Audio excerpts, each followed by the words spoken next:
So on a little bit of consideration, I've moved on to my kitchen table. The motherboard is now removed. It still has the working stack of RAM in it. Still got the working power supply linked in from here, which is again illuminating the on button here. But again, pressing this button or the on button on the PC doesn't start the fans at all on this motherboard. So again, it's a working power supply and a working RAM.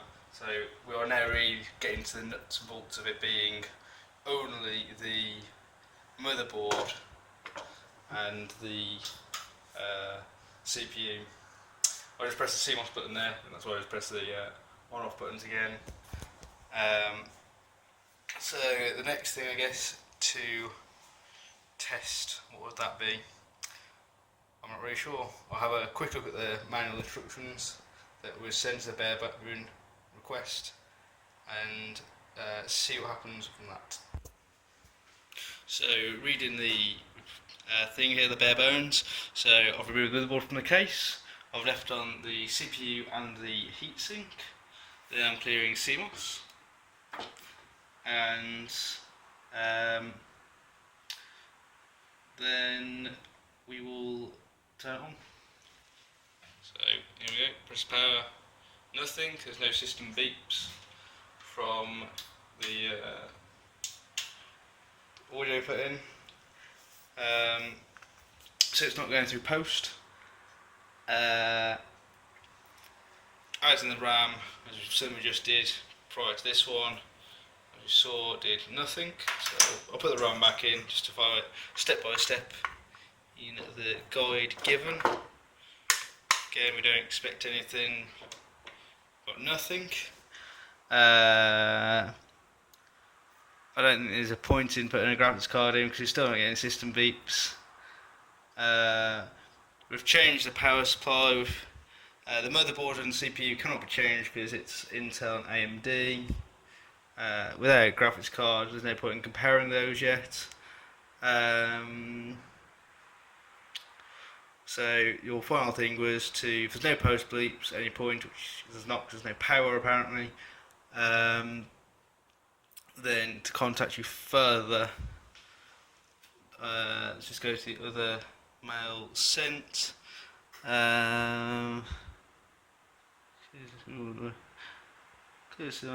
Shot RAM stick. So we've already done that. Yep. We've tried a different power supply. I've shown that both power supplies have worked on the AMD previous system that I own.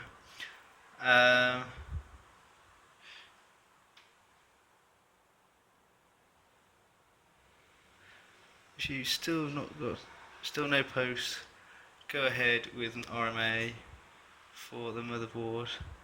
Just carefully inspect the CPU socket, check there are no bent pins. So the only thing I've got left is to check under the CPU and see if there's any bent pins or anything of that character. However, I believe this is not the issue because I've booted this twice when I first got it. Then I did Windows 10, put Windows 10 onto it and tried to power it off at night. The monitor turned off, but the system was still doing something. And in the morning, it was dead. Power wouldn't go on. I took it to bits, did this sort of tests before. Nothing came of it. I actually rebuilt the computer from scratch. So I took everything to nothing, took everything out, put it all back in, and rewired it. And it again worked for 2 days, well, for 2 boots, until again I wouldn't upgrade to Windows 10, and then it stopped working again. Now I don't understand why Windows 10 would do such a thing. Again, had the same issue of it didn't really power off at night, but I went to sleep and the next morning it was off. I assume it just applied some updates. It wouldn't boot in the morning. So I believe the components are generally okay. The only thing that I don't trust is if there's a loose connection, maybe with the CPU, which I kind of, it's possible I guess, or something in the motherboard has got a loose connection in it. So I'll take off the CPU and show you the front and back of the board. There's a motherboard, and then I'll look at the CPU. So I removed the heatsink from the CPU and just taken off the tension wrench holding the CPU in place. Now I'm just going to pick this up, trying just to touch the edges there.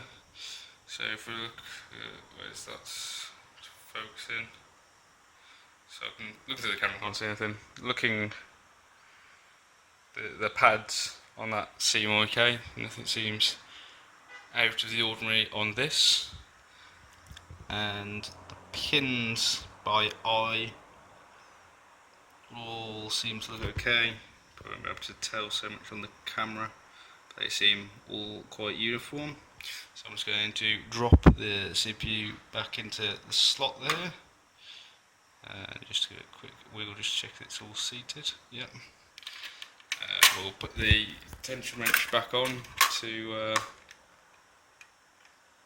the motherboard, the CPU. I'm just going to put down the camera just for a second.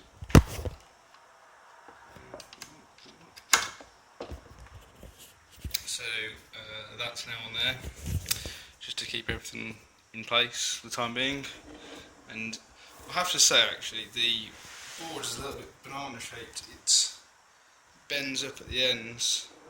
I'm not sure if you can really see it too much, but it's a little bit like it's high in this corner, it's high in that corner, it's low in the middle. It seems like it's not just quite flat. I don't know if that's doing anything to the solder joints on the bottom of the board, but I'll just turn that over now. The CPU should be alright because the things around it should protect it.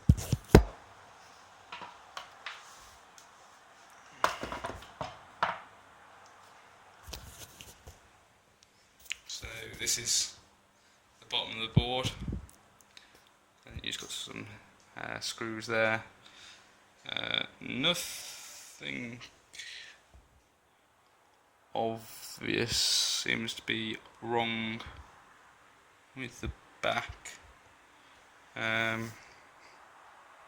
So I would say that the motherboard looks fine, but then again, so does the CPU. There's a little bit of a texturing mark on the side of that there, but I don't know what that is. Almost seems like there's actually been something spilled on that, actually. Is that? I don't know. As I said, I did make a video of when I first removed this from the box. The box had a bit of damage, and the manual did look used. So I'm kind of not surprised if there's actually a second-hand board in some way. But it doesn't look like there's much obviously wrong with it. But as I say, we've gone through every single test I can think of to try and power the board. The only thing I can try again now is, again, just try and reassemble everything from scratch and hope everything powers on. It did work last time. I don't know why it worked last time, but it did. That's about it. Thanks for your attention.